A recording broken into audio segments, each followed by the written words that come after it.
Et maintenant, c'est la partie qui regarde l'Éternel. Maintenant, on revient au 5e.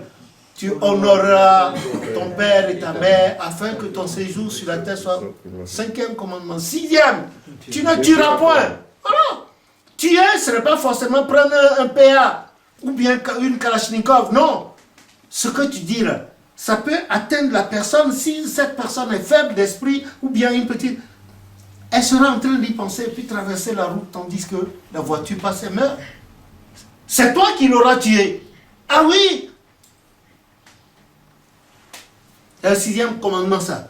7e, tu ne commettras point l'adultère.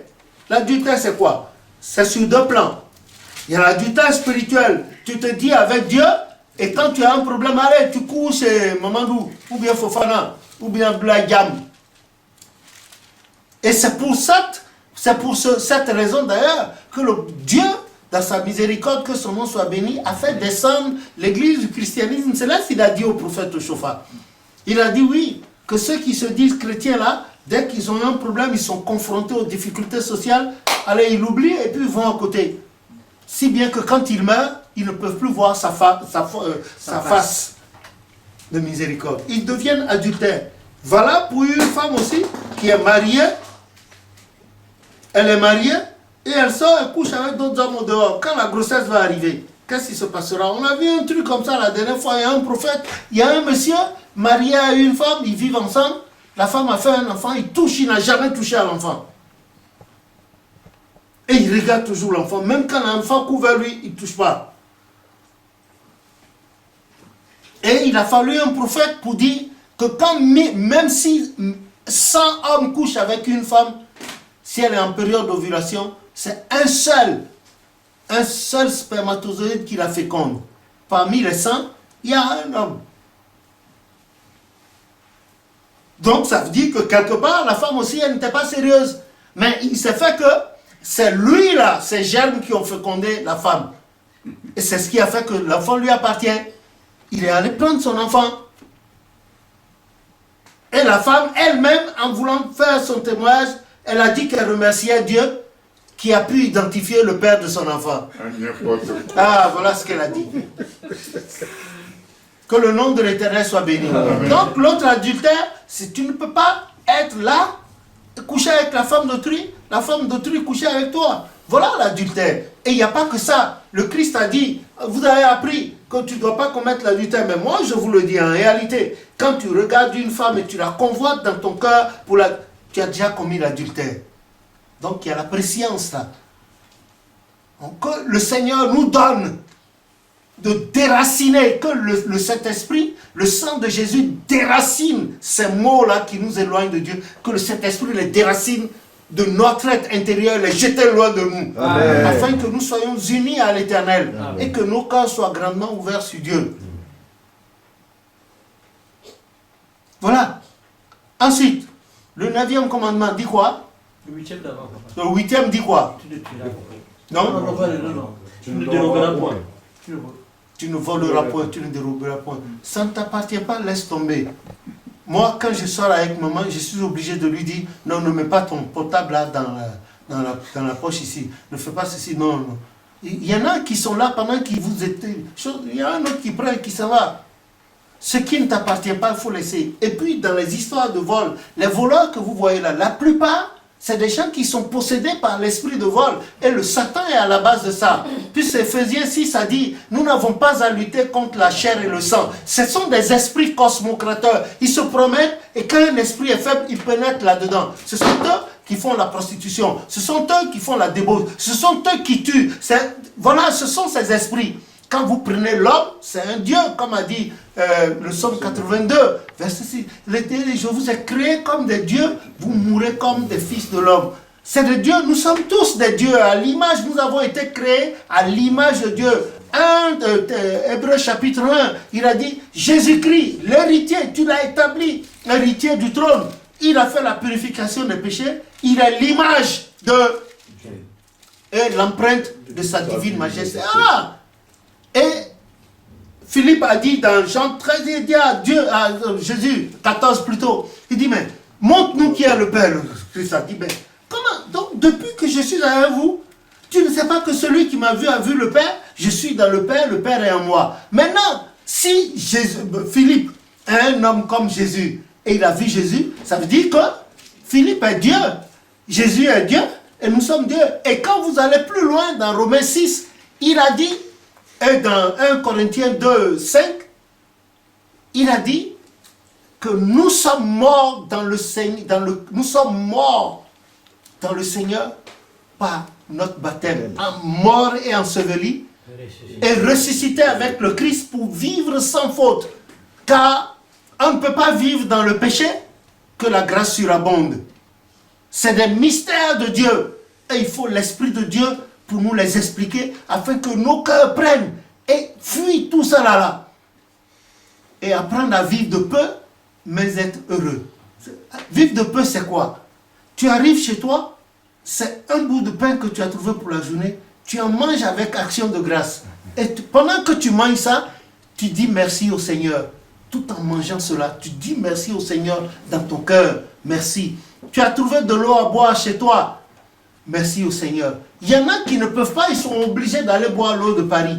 Et nous, on connaît des gens qui nous ont dit l'eau de Paris, il faut faire attention. Mais des fois, on a ouvert le robinet. On a vu l'eau qui est sortie. Nous, on n'en fait pas du tout usage. Pas du tout. Il n'y a pas longtemps encore, on nous a parlé du tritium, non? Voilà. Donc, le peu là, hein, on appelle ça la médiocrité honnête. C'est-à-dire, c'est ce que tu as et tu le manges avec intérêt. Si bien que celui qui te regarde, il s'approche, il va croire que c'est des steaks que tu as. Alors que c'est du pain d'hier que tu manges avec intérêt, tu bois. Voilà. Moi, je vous assure, la sauce de 3 jours, 4 jours là, mes parents ne sont pas du village. Mais je suis allé apprendre les habitudes de village à travers le scoutisme. La sauce de 3 jours là. La sauce de 3 jours. Quand on chauffe ça, ça a une autre odeur. Ouais. C'est vrai ou c'est pas vrai? Comment? Oh, le matin. Ah, si tu vas à l'ouest, tu vois nos frères là, la sauce d'hier là, on met le riz dedans, on arrange, non. Quand on mange, en ce moment, quand on mange ce genre de nourriture, l'intelligence s'ouvre, on est en contact avec les anges, l'âme est heureuse. Moi, quand je mange. Mais voilà, ça peut tuer. Je dis à la dame, je dis, quand je mange cette nourriture-là, mon intelligence s'ouvre. Et après, je peux laver les plats, je peux tout faire. Que le nom de l'Éternel soit béni. Voilà, c'est cela. Tu as mangé peu, mais tu es heureux. Et quand tu te lèves avec la joie, l'Éternel est tellement content. Quand tu vois la nourriture, là où tu peux manger, tu te précipites. Il ne faut pas l'embiner. La manière dont tu vas là-dessus avec amour, l'Éternel, il dit à celui-là, il faut multiplier la nourriture chez nous. C'est ce que je vous dis toujours ici. Ouais, le prophète aussi. C'est le prophète qui a dit ça. Il ne faut pas vous amuser avec la nourriture. Empêchez vos enfants de s'amuser avec la nourriture. Pas un seul grain par terre, sauf s'il y a le chat ou bien le chien vous donnez. Mais le reste là, moi je connais des gens en mangeant le riz, ils mettent une main en plat, comme ça, pour que ça ne tombe pas. Si ça tombe ici, l'autre prend et puis sa main. Voilà. C'est cela. La médiocrité honnête, c'est-à-dire, tu te contentes du peu que tu as. Tu manges, pendant que les gens mangent des cuisses de grenouilles, des cuisses de fourmis. Nous, on mange ce qu'on peut manger, et on se lève, on dit, oh, Dieu de papa, je fais merci beaucoup. Alléluia. Ah oui, c'est ça. Donc, on va conclure. Le bilan pour chacun d'entre nous, enfin pour moi, en ce qui me concerne, c'est mitigé. Je ne peux pas dire que c'est positif, parce que des fois, je me suis énervé. Dans le tram, il y a certaines choses, mais on ne sait pas qui est le Christ. On ne sait pas du tout qui est le Christ. Il peut venir sous la forme d'un SDF sale, tout ça là. Tu viens à la paroisse, tu ne voudrais pas qu'il te touche. Tu viens chercher Jésus-Christ alors que c'est lui qui est à côté de toi. Et la Bible a dit quoi? Les Saintes Écritures ont dit quoi? Ne faisons acception de personne. Que l'Esprit de Dieu, son esprit de discernement nous anime pour que nous puissions discerner. Des fois, les anges aussi viennent comme ça. Le Seigneur aussi peut venir. Comme chez nous, dans nos maisons, l'Esprit du Seigneur peut entrer dans nos femmes, dans nos maris, pour voir. Elle va dire quelque chose, et puis, ah, bon, Jésus-Christ est venu, et tu l'as chassé. Ou bien c'est la femme. Vous voyez, la vie du chrétien se résout au discernement, l'esprit de discernement et d'humilité. Quand il y a le discernement et l'humilité, l'esprit de Dieu nous guide et on peut savoir. Voilà, c'est l'esprit de douceur. Comme a dit le psaume 131, je n'ai ni un cœur qui s'enfle, ni des regards hautains.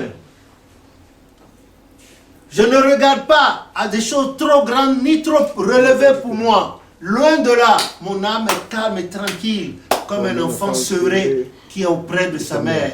Comme un enfant sevré qui est auprès de sa mère. Voilà pourquoi vous et moi, l'église du christianisme céleste tout entière, nous mettons notre espoir en Dieu. Amen. Le Dieu de Papa au chauffard, pour nous métamorphoser radicalement, nous changer complètement, afin que nous ne faisions pas de notre vie spirituelle une vie d'histoire. La Bible qui est là, c'est de l'histoire. On doit le savoir. Mais en plus de ça, il faut la culture des rapports de chacun vis-à-vis de Dieu, du Saint-Esprit et de Jésus-Christ. C'est ce qui va nous sauver. Ce n'est pas l'histoire qui nous sauvera. Ce n'est pas notre naissance qui nous sauvera. Allez lire Ézéchiel 18. Si tu as un bon père et tu ne marches pas dans ses voies, tu reçois le châtiment. Si ton père est mauvais et toi tu ne marches pas dans ses voies, tu recevras également la récompense. Que Dieu puisse nous aider. C'est vrai que nous parlons de la dernière rencontre interparoissiale de l'année 2019. Mais si Dieu le veut, il a dit dans Proverbe 9, verset 10-11, il a dit, lis tout ça à ton cou, fais-en ta fortune, obéis à tout ce que le Seigneur t'enseigne, la sagesse. La sagesse, c'est Jésus-Christ. Proverbe 8. La sagesse, c'est Jésus-Christ. Et vous allez lire Proverbe 8 à partir du verset 21 à la maison. C'est Jésus-Christ lui-même qui parlait là en ce moment. Et ce verset, je l'ai su un jour quand le prophète faisait, avant de donner l'onction aux gens, il parlait. Et c'est ce, je lisais ce verset, mais ça ne m'a jamais, je n'ai jamais, ce jour-là j'ai été agité, il dit, voilà, c'est Jésus-Christ. Proverbe 8 à partir du verset 21, c'est Jésus-Christ lui-même qui parlait là. Il était dans l'Ancien Testament encore. Or, Jésus-Christ est de toute éternité. Il était le même hier, aujourd'hui et éternellement. Que son nom soit glorifié. Amen. Je ne voudrais pas être hypocrite après vous avoir parlé que dans mon cœur, qu'il y a des trucs bizarres. Que le Seigneur Dieu m'en délivre. Qu'il nous en délivre. Amen. Si nous parlons, marquons ce que nous avons dit par notre comportement. Pas d'hypocrisie, pas de sournoiserie. Tu n'es pas d'accord, affiche-le. Tu es d'accord, mais mitigé, affiche-toi. Qu'on te connaisse. Je vous exhorte à avoir une personnalité spirituelle. Si vous allez sur le net, il y a beaucoup qui parlent de moi. Il y a quelqu'un même récemment qui a dit, ce type-là, vous avez lu ça sur Facebook, il a dit, quand on leur a posé des questions, on dit, est-ce qu'on peut faire confiance à celui-là? Vous avez trouvé ça. Et il y a quelqu'un qui a dit, je crois qu'il est de l'Ouest, il a dit,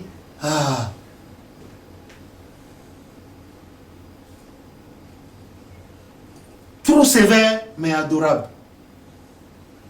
Voilà ce que celui-là a dit de moi.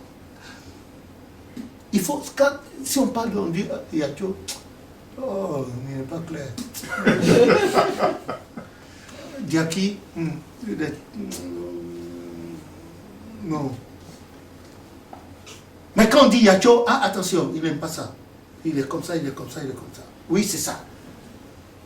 Ou c'est froid, ou c'est chaud. Mais tiède, la Bible a dit quoi? Je te formulerai. L'anglais dit lukewarm Christian. Lukewarm Christian.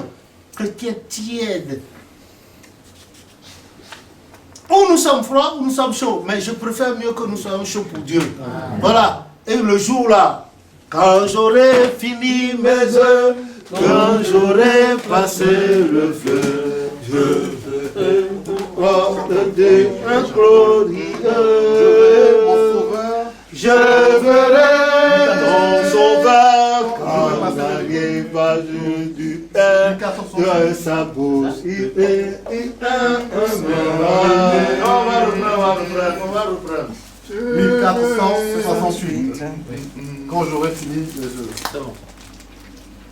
On a fini. Voilà. On va prendre le premier couplet. Quand j'aurai fini mes œuvres, quand j'aurai passé le fleuve, je verrai l'aurore du grand jour glorieux. Je verrai mon sauveur quand j'aurai atteint l'ouvrage, qui ouvrant la bouche me dira bienvenue. Je le verrai, je le verrai, le reconnaître quand je me tiendrai à ses côtés. Je verrai le reconnaître, oui, par la présence des empreintes des clous. Amen.